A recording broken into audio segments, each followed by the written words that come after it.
Definitely Real People podcast presents Morbius. What does Morbin really mean? Hey everyone, ready for another deep dive. Today we're tackling Morbin time. Yeah, this meme's really taken on a life of its own. It really has, and I've got to admit, some of those fan theories about Jared Leto. Oh, I know, right? Yeah, I was like, is he a real vampire? I mean, come on. Right. But we're getting ahead of ourselves. We're going to unpack how this meme blew up, explore the plot of the movie, and yeah, we'll even touch on the Matt Smith dancing. Yeah. So, how did this seemingly simple line turn into like a full-blown internet phenomenon? Well, it's pretty fascinating how this phrase just exploded online. It was delivered pretty earnestly in the film, Right. but I think it was the online world that kind of embraced the absurdity of it all. Yeah, like it's so bad it's good. Exactly. But for those who might not be in the Morbius loop, what's the movie actually about?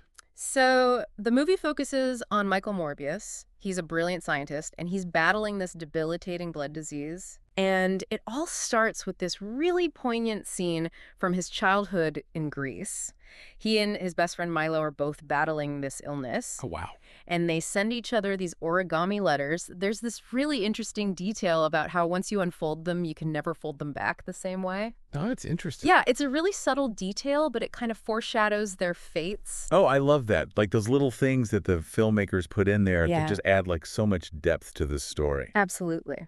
So, okay, Michael obviously wants to find a cure for himself and for others. Exactly. And he dedicates his entire life to his research. He's very dedicated. He even rejects the Nobel Prize Wow. for his work on artificial blood. Wow. That's a big deal. Right. There's actually this newspaper headline that says, "American scientist rejects Nobel Prize." And it just sums up his character perfectly. He's so focused on finding this cure. Laser focused. Yes. But that leads him to some risky experiments. Yeah. He really pushes the boundaries. Like with bat DNA? Exactly. He starts splicing bat DNA, which is ethically questionable, to say the least. Yeah, that seems pretty dangerous. And his colleague, Martine, even expresses concerns about the potential consequences. Oh, really? Yeah, there's a line where she mentions plausible deniability, which really shows you just how risky this research is. Wow. So did the experiment work? Well, initially it fails. Oh, good. But then, Michael transforms. Oh, no. He develops these superhuman abilities, but there's a major downside. I guess he's got to drink blood now or something. Right. He has this insatiable thirst for blood. Oh, wow. And to make things even more urgent, the intervals where he's stable keep getting shorter and shorter. Oh, so it's like a ticking clock. Exactly. So like a vampire with a deadline. Yeah. And speaking of vampires, there's that whole theory going around online about Jared Leto actually being a vampire. Oh, I've heard that. Like in real life. Yeah. What do you make of that? I don't know. I can't confirm or deny his real-life vampire status. Of course not. But Leto's known for his really immersive acting. He really disappears into his roles. He commits for sure. Yeah. Maybe that's why those vampire theories are so compelling. People love to blur the lines between fiction and reality. Yeah, especially with someone as enigmatic as Jared Leto. Okay, so we have Michael trying to deal with his transformation. Yeah. And then his childhood friend Milo also enters the picture, right? Right. Milo's desperate for a cure, too. Oh, of course. But he ignores Michael's warnings. Oh, no. And takes the serum himself. Oh, he shouldn't have done that. And what's interesting is that Michael is really wrestling with the moral implications of his powers. Oh. But Milo just embraces them. Oh, wow. That's a big difference. It is. It's like they have this shared past. Yeah. But their choices send them down completely different paths. That's really interesting. So Michael's burdened by guilt and responsibility. Yeah. And Milo's just like having a blast with his powers. Pretty much. Yeah, he's almost carefree about the violence, which makes him even more terrifying. Oh, I bet. And did you notice how the film uses specific details to like heighten the tension?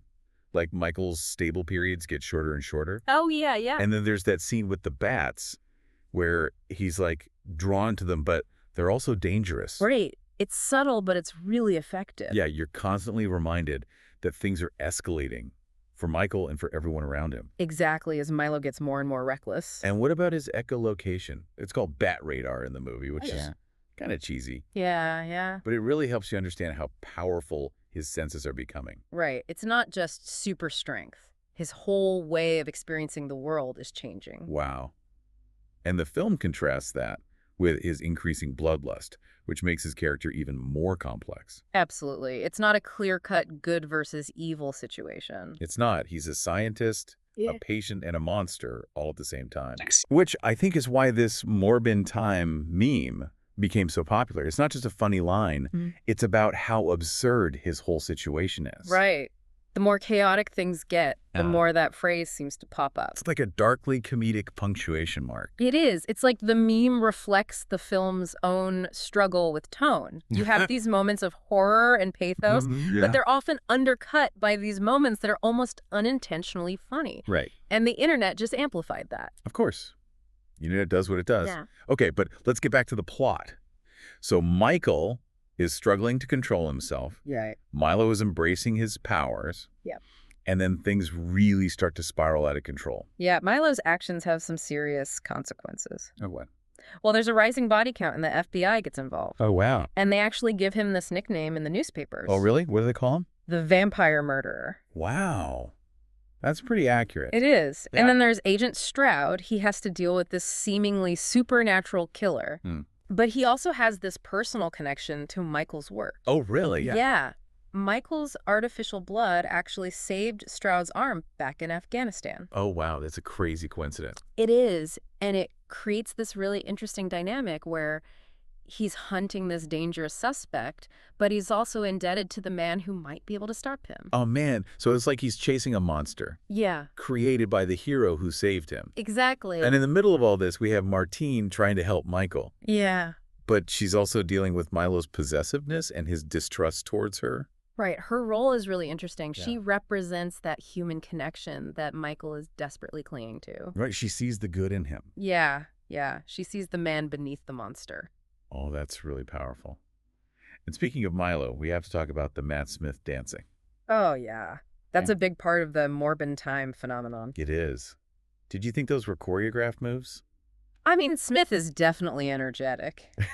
Yeah, he brings a lot of energy. But there's not really a specific dance sequence in the film. Right. It's more about how people online interpreted his movements. Yeah, like when Milo's embracing his powers. Exactly. It's like they see his wild movements as this kind of celebratory dance. Which, when you think about it, is pretty funny. It is. It shows you how online culture can take something and just totally reinterpret it. Yeah, and it adds a whole new layer to the Morbin time experience. Yeah. Okay, so we've got this brilliant but troubled scientist, Yeah. a best friend turned villain, a loyal colleague stuck in the crossfire, a meme that's taken over the internet. That's right. And of course, the question of whether Jared Leto is really a vampire. What happens next in this Morbius saga? Yeah. The stakes get even higher in the next part. Michael knows just how dangerous Milo is, so he tries to develop an antibody that can stop him. Oh, okay. So he's trying to find a way to reverse the process. He is. But there's a huge problem. The antibody, it's lethal to both bats and humans. Oh, wow. So it's not just a cure, it's a weapon. Yeah, it really shows how far Michael's willing to go to stop Milo. So it's not about containing him anymore, it's about eliminating the threat completely. Exactly. And it raises these big questions about the ethics of science, especially when you're dealing with something as unpredictable as this serum. Right, like, was Milo always going to turn into a monster, or did the serum just bring out something that was already there? That's a great question. It's that whole nature versus nurture thing, Yeah. On the one hand, they have this shared past, this bond formed through their illness. But on the other hand, their reactions to the serum are so different. Oh, yeah, that's true. Michael's all about control and guilt, and Milo just dives right into the darkness. Exactly. It's like the serum was a test revealing who they really were. And the film doesn't shy away from that darkness. I mean, Milo's not called the vampire murderer for nothing. You're right. He leaves a lot of victims in his wake. And that part of the film, the violence, the rising body count, it adds this element of horror to the superhero genre. Yeah, it's not just about superpowers and saving the day.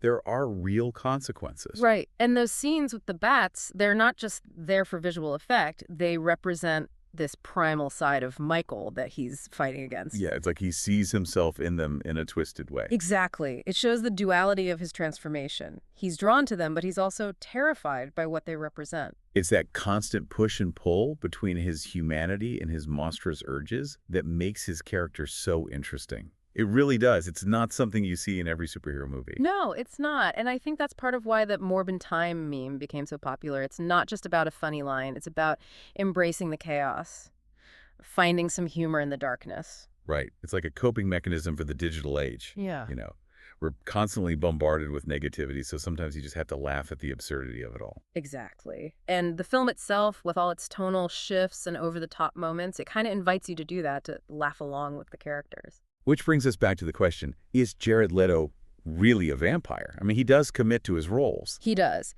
But while I can't confirm his vampire status, Of course. his performance as Morbius is really convincing. He captures the torment of the character perfectly. And that blurring of lines between fiction and reality, that's what makes the whole Morbin time phenomenon so fascinating. It's this mix of internet culture, superhero stories, and celebrity mystique. Absolutely. And it shows how powerful storytelling can be.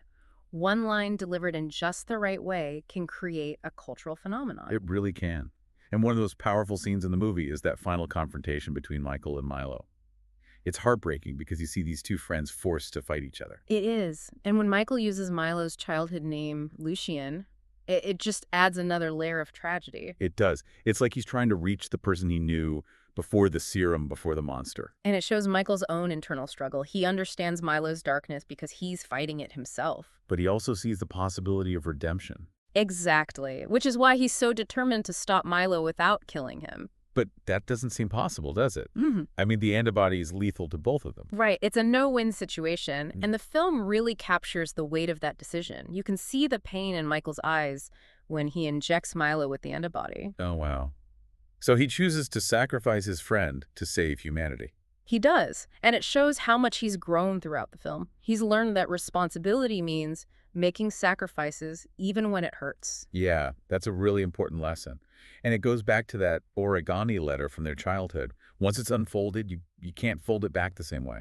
That's a perfect analogy. Their friendship, like that letter, has been changed forever. They can't go back to how things were. Wow, that's deep. So even though the film ends with the possibility that Michael might have survived, it's clear that he's not the same person. He's not. He's carrying the weight of his actions, the loss of his friend, and the burden of his own monstrous nature. It's a heavy ending. But it makes sense for a film that explores such complex themes. It does, and I think that's why the Morbin time meme still resonates with people. It's this strange mix of humor and sadness. Yeah, it's about finding some light in the darkness. And maybe it's also a reminder that even when things are bad, we can still find connection and laughter and meaning in the absurdity of it all. I love that. It's a reminder that even the most nonsensical things can have a profound impact on us. Okay, so we've talked about the plot, the characters, the meme, even Jared Leto's potential vampire status. But we haven't talked about Martine. What's her role in all of this? Is she just a damsel in distress? Oh no, Martine is so much more than that. She's a brilliant scientist, and she's actively involved in trying to find a solution for Michael. Oh, right. She's the one who's worried about the ethics of his research from the beginning. Yeah, and she's the one who tries to understand him, to see the good in him, even when everyone else has given up. She's a true friend. She is, and Yeah. she's willing to risk her own life to help him.